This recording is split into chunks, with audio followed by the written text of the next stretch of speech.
할렐루야. 1월 29일 월요일입니다.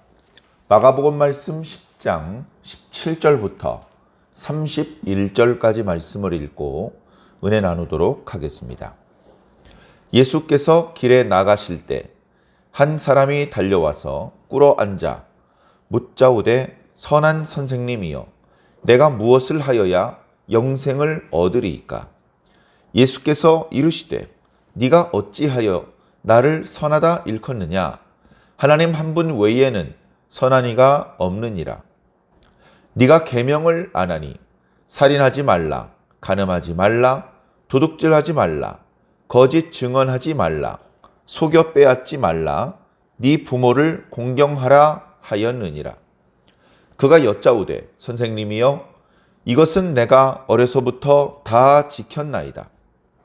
예수께서 그를 보시고 사랑하사 이르시되 네게 아직도 한 가지 부족한 것이 있으니 가서 네게 있는 것을 다 팔아 가난한 자들에게 주라. 그리하면 하늘에서 보화가 네게 있으리라. 그리고 와서 나를 따르라 하시니 그 사람은 재물이 많은 고로 이 말씀으로 인하여 슬픈 기색을 띠고 근심하며 가니라. 예수께서 둘러보시고 제자들에게 이르시되 재물이 있는 자는 하나님의 나라에 들어가기가 심히 어렵도다 하시니 제자들이 그 말씀에 놀라는지라. 예수께서 다시 대답하여 이르시되 얘들아 하나님의 나라에 들어가기가 얼마나 어려운지 낙타가 바늘귀로 나가는 것이 부자가 하나님의 나라에 들어가는 것보다 쉬우니라 하시니 제자들이 매우 놀라 서로 말하되 그런즉 누가 구원을 얻을 수 있는가 하니 예수께서 그들을 보시며 이르시되 사람으로는 할 수 없으되 하나님으로는 그렇지 아니하니 하나님으로서는 다 하실 수 있느니라. 베드로가 여짜와 이르되 보소서 우리가 모든 것을 버리고 주를 따랐나이다. 예수께서 이르시되 내가 진실로 너희에게 이르노니 나와 복음을 위하여 집이나 형제나 자매나 어머니나 아버지나 자식이나 전토를 벌인 자는 현세에 있어 집과 형제와 자매와 어머니와 자식과 전토를 100배나 받되 박해를 겸하여 받고 내세에 영생을 받지 못할 자가 없느니라. 그러나 먼저 된 자로서 나중되고 나중된 자로서 먼저 될 자가 많으니라. 아멘. 한 사람이 예수님께 달려왔습니다. 그리고는 털썩 그 앞에 꿇어 앉았습니다. 꿇어 앉았다는 것은 무릎을 땅에 대고 앉았다라는 뜻입니다. 한쪽 무릎만 꿇었는지 양쪽 무릎을 모두 꿇었는지는 잘 모르겠습니다만 어쨌든 예수님의 발 아래 엎드렸다는 것은 예수님께 대한 존경의 의미를 담고 있습니다. 전부터 알고 지냈던 사이냐? 그건 아니었던 것 같습니다. 얼굴도 모르고 이름도 모르는 그런 사람이었을 뿐입니다. 병행 구절들을 보면 이 사람은 그렇게 나이가 많은 사람은 아니었던 것 같습니다. 주님께 와서 다짜고짜 무엇을 하여야 영생을 얻을 수 있겠습니까? 그렇게 물어봤습니다. 주님을 부를 때 선한 선생님이여 라고 불렀죠. 예수님께서는 대답해 주지 않으시고 어찌하여 네가 나를 선한 선생이라고 하느냐? 선하신 분은 오직 하나님밖에 없다. 이렇게 먼저 말씀하셨습니다. 예수님은 선한 분이 아니라서 그렇게 말씀하셨느냐? 그런 건 아닌 것 같습니다. 그러나 낯선 사람이 와서 다짜고짜 당신을 선한 선생님이여 이렇게 부르셨기 때문에 조심한 것 같습니다. 바리새인들이, 사두개인들이, 율법사들이, 서기관들이 여러 종류의 사람들이 찾아와서 트집을 잡기 위하여 달려오지 않습니까? 선한 선생님이여 이렇게 말했는데 선한 선생님이여라는 말에 대해서는 잘못 말했도다 이런 말이 없이 그냥 다른 이야기로 넘어가면 아이고 저 사람 선한 선생이라고 말했더니 아무 대꾸가 없었다. 자기 자신을 선한 선생이라고 생각하는 것 같다. 아니 어떻게 사람이 선할 수 있느냐. 선하신 분은 하나님밖에 없질 않느냐. 이렇게 트집을 잡을 수도 있는 것 아니겠습니까? 그래서 그랬는지 아니면 이 사람이 순수한 의도로 예수님께 무언가를 배우려고 하기보다는 뭔가 자신이 듣고 싶은 방향의 대답이 있기 때문에 그 대답을 얻기 위해서 아부를 하는 단순한 존경의 표시를 넘어서 아부를 하는 그런 모양새였기 때문에 주님께서 그 부분을 바로잡아 주신 것이다. 이제 그렇게 보여지기도 합니다. 그동안에도 예수님의 발 아래 엎드린 사람들이 더러 있었습니다. 회당장 야이로라고 하는 사람이 다짜고짜 주님 앞에 와서 주님의 발 아래 엎드렸습니다. 그는 나이도 많은 사람이었습니다. 유대인들의 지도자였습니다. 그러나 자신의 어린 딸을 살리기 위해서 부끄러움과 또는 여러 가지로 지탄받을 것을 개의치 않고 예수님 앞에 스스럼 없이 엎드렸던 것입니다. 두로지방에 갔을 때에는 어떤 수로보니게 여인이 역시 자신의 자식을 그 더러운 귀신 들린 것으로부터 해방시키기 위해서 예수님의 발 아래 스스럼 없이 엎드린 적이 있었습니다. 그때는 그들이 주님께 선한 선생님이여 이렇게 아부떨지 않았어요. 진짜 절박한 사람은 주님을 어떻게 호칭을 하는지 신경 쓰지 않습니다. 그죠? 우리가 물에 빠졌을 때 사람 좀 살려주세요. 저 좀 살려주세요. 언제 존댓말 쓰고 상대방을 호칭합니까? 사람 살려! 사람 살려! 그렇게 말할 여유도 없죠. 그런데 이 사람은 주님 앞에 무릎을 꿇었지만 선한 선생님이여 라고 호칭을 하는 것으로 보니 절박한 상황은 아닙니다. 거기다가 뭔가 트집을 잡으려고 한다면 곤란할 수 있습니다. 그래서 주님께서는 어찌하여 나를 선하다고 하느냐. 선하신 분은 하나님뿐이시다. 그렇게 말씀하셨던 것 같습니다. 그리고 나서 답을 주십니다. 네가 이미 계명을 알지 않느냐. 계명이 뭘까요? 계명이 뭘까요?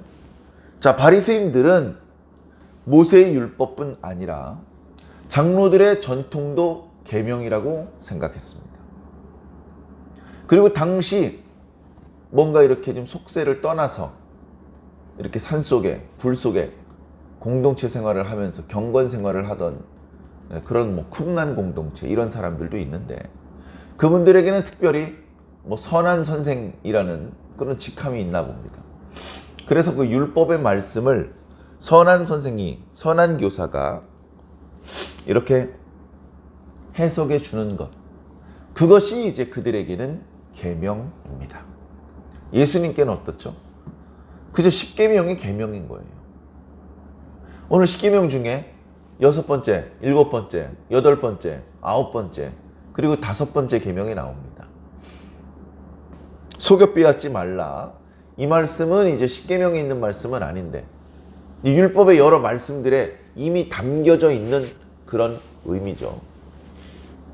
첫째, 둘째, 셋째, 넷째 계명이 빠졌다고 그것 때문에 트집 잡을 일은 아닌 것 같습니다.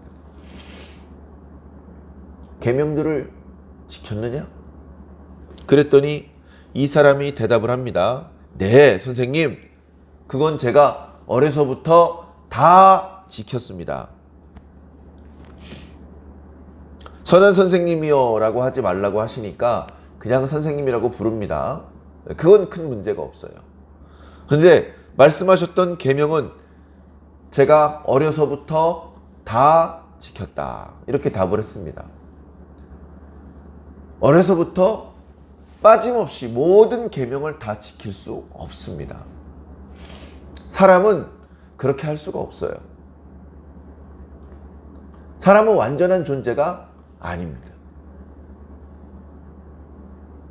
네모난 바퀴를 가지고는 조용히 굴러갈 수 없습니다. 그런데 이 사람은 아주 자랑스럽게 이야기를 하는 것이죠. 자랑스럽게. 그거요. 네, 그거 말씀하실 줄 알았습니다. 그거 제가 어렸을 때부터, 아주 어렸을 때부터, 보통 이제 어렸을 때라고 하면 성인식 이전에 뭐 12살 요런 때부터 하나도 빠짐없이 다 지켰다. 이제 이렇게 대답을 하는 것이죠. 자랑스럽게. 자, 율법을 지키는 것을 쉽지 않습니다. 자, 율법을 다 지키려면요. 일단 율법책의 말씀을 읽어야 돼요. 율법책의 말씀은요, 가지고 있기가 어렵습니다. 율법책의 말씀을 가지고 있는 것은요, 두루마리 성경으로 엄청나게 많은 돈이 듭니다. 그게 어려우면 마을에 있는 회당에 자주 찾아가야 됩니다. 거기에 보관되어 있는 율법책을 자주 읽어야 됩니다. 어쩌면 그걸로도 부족할 수 있습니다. 그러면 돈을 들여서 율법 선생님에게 과외를 받아야 됩니다. 공짜가 어디 있습니까? 과외를 받아야 돼요. 그래서 모세오경과 같은 말씀은 달달달달 외웁니다. 어렸을 때부터. 그것을 외워야 또 성인식이 통과가 됩니다. 그리고 나서 그걸 지켜야 되는데 율법의 말씀을 다 지키려면 돈이 많아야 돼요. 돈이 어느 정도, 예를 들어서 가난합니다. 안식일 날은 일하면 안 돼요. 그럼 하루 굶어야 돼요. 자기만 굶는 건 괜찮은데 아내하고 어린 아이들 굶어야 됩니다. 안식일 날은 유대인 어린아이 젖 주는 것도 금지입니까? 그건 아닌데 먹지를 못하면 힘들어지는 거예요. 그럼 어떻게 됩니까? 자연스럽게 안식일을 못 지키게 됩니다. 안식일에도 고기 잡으러 나가야 되는 거예요. 돈이 없는 사람은 안식일의 규례가 정말 지키기 어려운 규례입니다. 바리새인들이 야단치지만, 책망하지만 하나님께 대한 신앙이 있기 때문에 양심의 가책을 느끼지만, 그러나 형편이 닿지 않는 사람들은 안식일에도 일할 수밖에 없습니다. 그지가 안식일에 구걸해야 되고, 안식일에도 장사해야 되고, 안식일에도 남의 농장에서 품꾼으로 일해야 합니다. 여러 가지로 어려운 여건이에요. 어렸을 때부터 다 지켰다는 얘기는 저 돈 좀 있습니다. 어렸을 때부터 과외비 내가면서 율법 교육 다 받았고요. 그리고요, 저희 집은 형편이 넉넉해서 11조도 다 하나님께 바치고 절기도 다 지키고 다 지켰습니다. 예수님께서 그 사람이 대답하는 말을 들으시면서 그의 말처럼 그가 율법을 온전히 지킨 것은 아니지만 나름대로 하나님의 뜻대로 살려고 노력하는 사람이라는 것을 느끼신 것 같습니다. 아, 이 사람은 트집 잡으려고 온 사람이 아니구나. 이 사람은 나름대로 하나님의 뜻대로 살려고 노력하는 삶을 살았구나.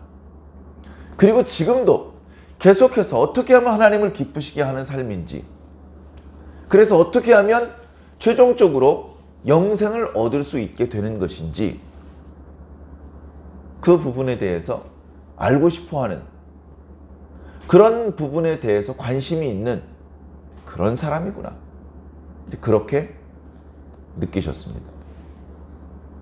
그래서 말씀을 보면 주님께서 그를 보시고 사랑하여 이르시되 이렇게 기록하고 있습니다.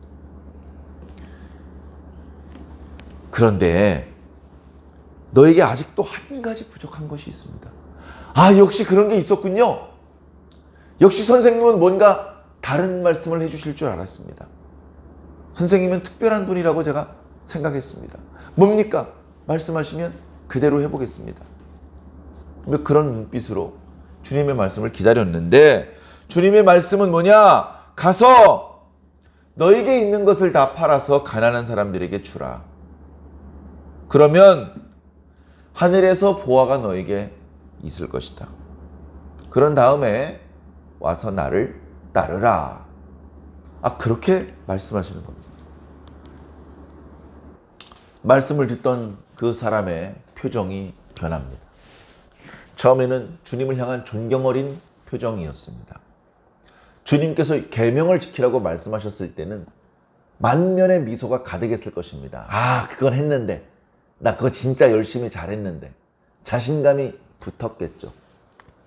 그런데 주님께서 가진 것을 다 팔아가지고 가난한 사람들을 주라, 이렇게 말씀하실 때 점점점 안색이 어두워지기 시작을 했습니다. 그래, 22절에 보니까 그 사람이 슬픈 기색을 띠며 근심하며 갔다, 물러가 버렸다. 더 이상 주님께 묻지 않고 떠나버렸다라고 말씀하고 있죠. 여기 있는 표현은 번역하기에 따라서 근심스러운 얼굴이 아니고 분노의 얼굴, 분노의 얼굴이라는 그런 의미로 해석할 수도 있는 그런 표현입니다. 화가 난 것이죠. 내가 할 수 없는 것을 제시하시는구나. 일부러 나 골탕 먹이려고. 내가 도저히 순종할 수 없는 것을 하라고 하시는구나. 그런 어떤 분노의 표정을 가득 안고 그 자리를 떠났습니다. 근데 가만히 생각해 보면 뭔가 문제가 있습니다. 주님께서 말씀하시기를 네가 가진 것을 팔아라, 이렇게 말씀하셨거든요. 여기 다 팔아라는 표현이 있는데 남김없이 다 팔아라는 뜻은 아닙니다. 주님의 말씀 속에 가시가 있어요. 자, 여기서 네가 가진 것이라고 했을 때, 너의 소유물이라고 했을 때 이 소유물은 양식이 아닙니다. 의복이 아닙니다. 금은 보화가 아닙니다. 뭐죠? 토지입니다. 네 재산, 네 소유물, 이렇게 표현을 하면 토지를 말하는 겁니다. 이 사람은 많은 땅을 소유하고 있습니다. 많은 땅을 소유했단 말 자체에서 이 사람은 율법을 위반하고 사는 사람이라는 것을 알 수 있습니다. 왜냐하면 땅은 영원히 하나님의 것입니다. 율법에 말씀하시기를. 그런데 그 땅을 하나님께서 지파와 족속과 집안에게 분배해 주었습니다. 그건 바꿀 수가 없습니다. 그런데 살다 보면 그 집을, 그 땅을 팔아야 될 때가 있습니다. 팔아야 될 때가 있는데 그 땅을 팔고 돈으로 받아서 빚을 갚고 또는 가뭄에 가족들을 먹여 살리고, 그것도 안 되면 남의 집 종살이를 하는 경우까지 있는데, 그런데 그런 경우에도 엄밀한 의미에서 매매가 이루어진 것이라고 율법은 인정하지 않습니다. 그런 경우는 한시적으로 소유하는 겁니다. 그러니까 다르게 표현하면 임대하는 거죠. 임대하는 겁니다. 그랬다가 희년이 되면 돌려줘야 됩니다. 본래 주인에게 돌려줘야 됩니다. 남의 집에서 머슴살이 하던 사람도 희년이 되는 해에는 아무 조건 없이 자유롭게 집으로 돌아갈 수 있습니다. 아직 갚지 못한 빚 남김없이 탕감되어야 합니다. 그게 출애굽기, 레위기, 민수기, 신명기에 반복적으로 말씀하고 있는 희년의 규례입니다. 그 율법의 말씀을 잘 지켰다면 많은 토지를 소유하는 것은 불가능합니다. 물론 상황이 많이 다르죠. 그 사이에 이스라엘이 멸망했고 유다가 멸망을 했고 바벨론의 포로로 끌려갔다가 수십 년 만에 돌아왔습니다. 전에 그 땅을 소유했던 족속들 중에서는 바벨론에서 돌아오지 않은 사람들도 있습니다.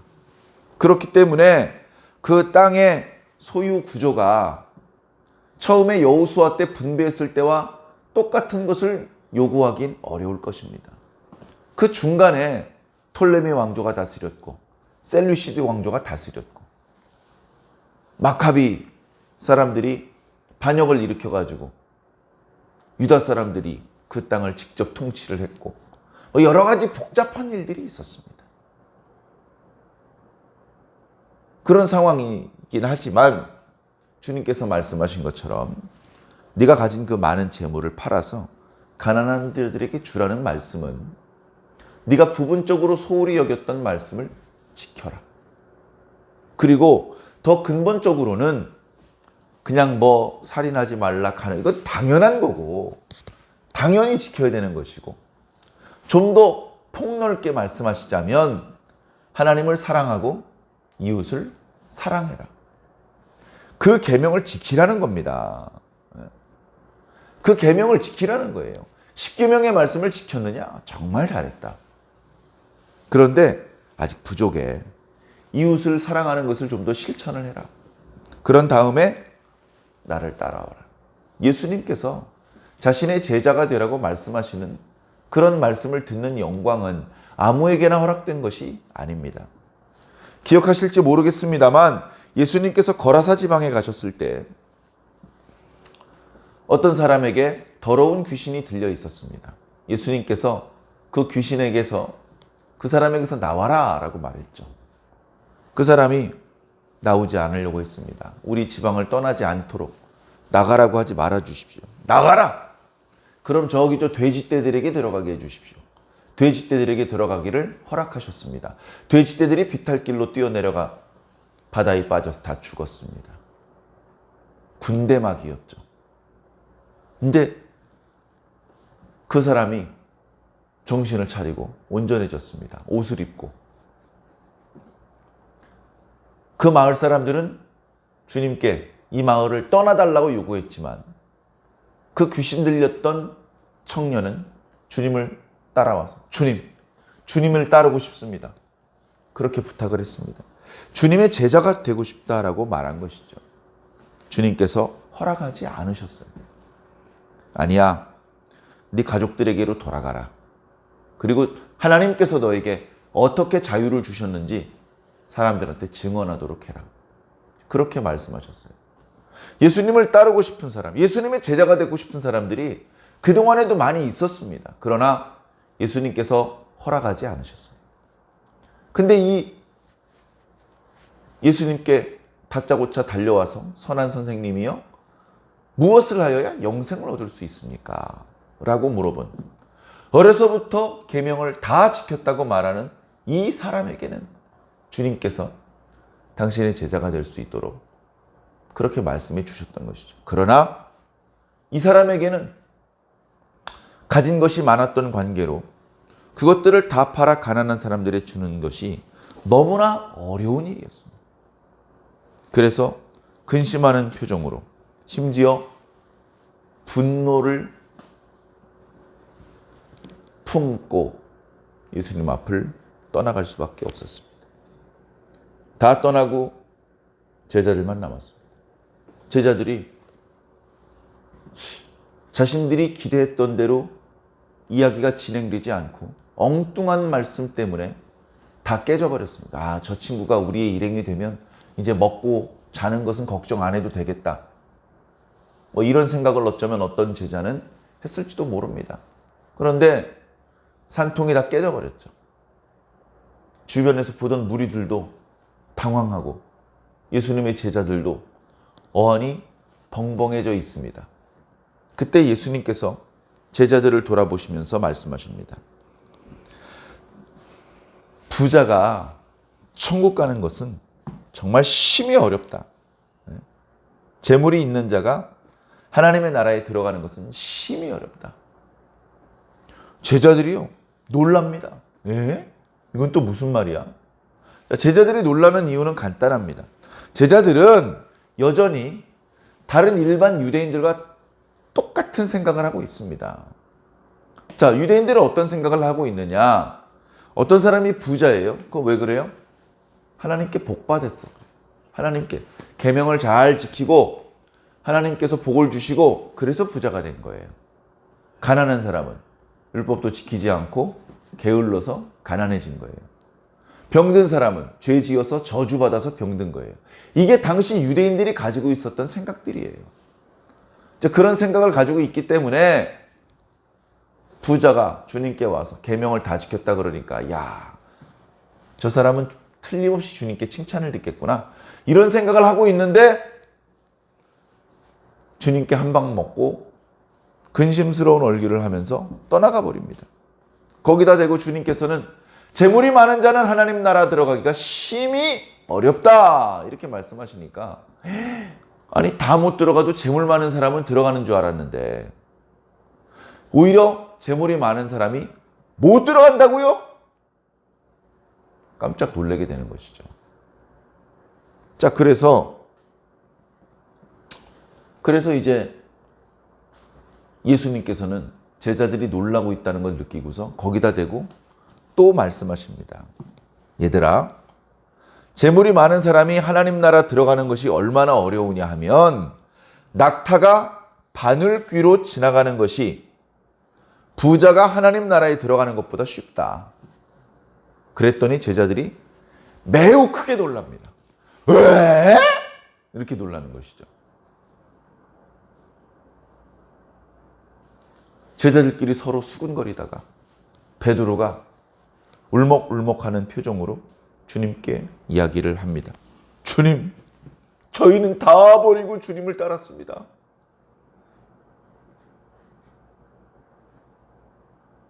저희는 다 버리고 주님을 따랐습니다. 예수님께서 베드로의 어깨를 토닥거리시면서 알지. 사실 베드로는 모두 버린 건 아니에요. 중간중간에 벌어진 일을 보니까 예수님, 베드로는요, 집을 버리지 않았어요. 가족들도 버리지 않았어요. 배도 버리지 않았어요. 중간중간에 베드로의 집에 간 적도 있었고, 베드로의 배를 빌려 탄 적도 있었습니다. 자, 그런데 주님께서는 그래도 너희들은 생업을 포기하고 벌써 몇 년째 자신을 따랐지. 모든 것을 버린 것이나 마찬가지죠. 그러면서 말씀하십니다. 나와 복음을 위하여 집이나 가족들이나 전토를 벌인 자는 현세에 있어서 그 집과 전토와 가족들을 100배나 받되 박해를 함께 받고 그리고 내세에는 영생을 얻지 못할 자가 없을 것이다. 이렇게 말씀하셨습니다. 참 드리고 싶은 말씀이 많은데 오늘 새벽 예배 시간이라서 예배를 길게 이끌 수가 없어서 자, 주님께서 나와 복음을 위해서입니다. 주님을 위해서도 아니고 복음을 위해서도 아닌데 가족을 버렸어요? 가정 파괴범이고 패륜납니다. 버리면 안 되죠. 자, 그런데 주님을 위해서 버렸다면, 주님을 위해서 버린 것이라면, 그렇다면 다르다. 그렇다면 다르다. 주님을 위해 버린 것이라면 그건 복받을 일이다.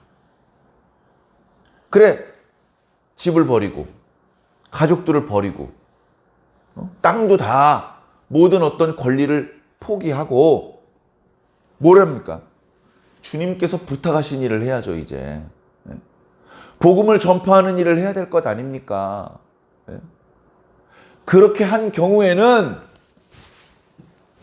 100배로 받는다. 100배. 언제? 현세에. 어떻게 100배를 받아요?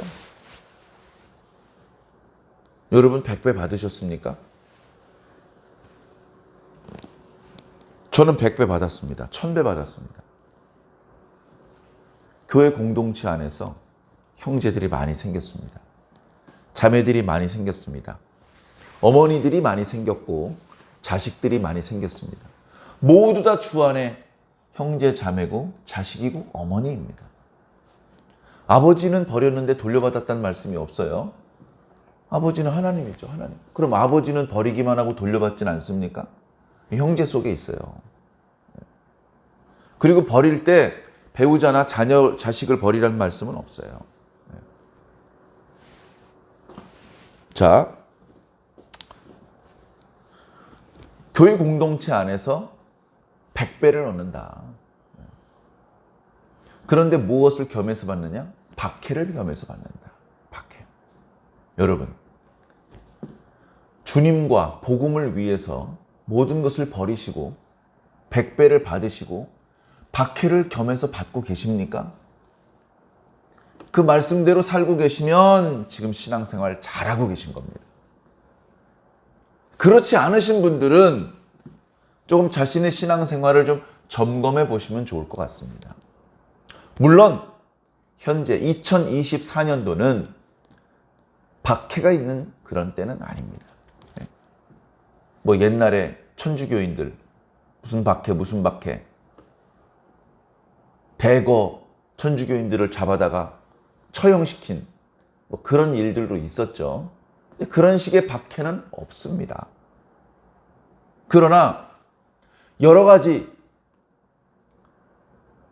그때와는 조금 다르지만 양상은 좀 달리하고 있습니다만 여전히 박해가 존재하고 있습니다. 교회를 보는 시선이 과거와 다릅니다. 교회를 고마운 존재, 착한 사람들이라고 생각하지 않는 시대가 되었습니다. 코로나가 끝났다. 뭐 엔데믹이라는 표현도 쓰더라고요. 그러나 교회를 향한 곱지 않은 시선은 여전히 남겨져 있습니다. 교회를 좋게 생각하지 않아요. 교회를 이기적인 사람들의 집단이라고 생각을 합니다. 어리석은 것을 믿는 사람들이라고 생각을 합니다. 그런 시대에 우리가 살고 있어요. 우리 시대에는 우리 시대의 박해가 있는 것입니다. 근데 그런 것들을 잘 못 느끼는 분들이라면 주님을 위해서 모든 것을 버리고 뛰어든 분은 아닌 것 같습니다. 한 사람이 다짜고짜 주님께 찾아와서 무릎을 꿇으면서 선한 선생님이요, 내가 무엇을 하여야 영생을 얻을 수 있겠습니까? 그렇게 말했는데 그 대답은 맨 끝부분에 나타나죠. 나와 복음을 위하여 모든 것을 버린 자는 주 안에서 100배를 받고 박해를 겸하여 받되 내세에 영생을 얻지 못할 자가 없다. 조금 전에 그 사람뿐 아니라 모든 유대인들이 갈망하는 바로 그 영생, 그것은 주님과 복음을 위하여 모든 것을 버릴 때 얻을 수 있는 것입니다. 예수님의 제자들은 조금 전에 왔었던 그 사람이 먼저 된 사람이라고 생각을 했습니다. 유대인들 사회에 다 하나님을 믿는 사람들인데 가장 모범적으로 하나님을 잘 믿는 사람이다라고 생각을 했습니다. 그러나 그 사람은 오히려 뒤처지게 됐습니다. 그리고 자신들은 유대인 사회에서는 그렇게 두각을 나타낼 수 없었던 앞장서는 신앙인들의 모습이 아니었는데 모든 것을 버린 관계로 이제 앞장서는 자가 될 수 있었습니다. 물론 그것이 끝이 아닙니다. 내가 지금 나중되었다가 먼저 된 데가 됐습니다. 근데 그것으로 고정된 것이 아니죠. 하나님 나라가 오기 전에 또다시 나중된 자가 될 수도 있습니다. 그랬다 또 먼저 된 자가 됐다 왔다 갔다 할 수 있죠. 물론 주님께서는 그렇게 왔다 갔다 하는 사람을 그렇게 좋아하지는 않으십니다.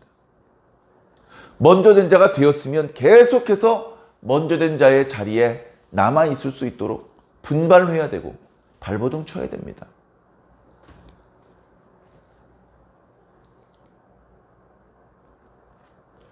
이 말씀을 들으면서 여러분들은 무엇을 생각하고 계십니까? 저는 여러분들에게 묻고 싶습니다. 여러분, 주님과 복음을 위해서 얼마나 버리셨습니까? 지금까지 얼마나 버리셨습니까? 무엇을 버리셨습니까? 아직 버리지 못한 것은 무엇입니까? 왜 버리지 못하고 있습니까? 이것도 버리지 않고 저것도 얻고 싶습니까? 아무것도 버리지 않으면서 영생을 얻고 싶습니까? 그것은 불가능합니다.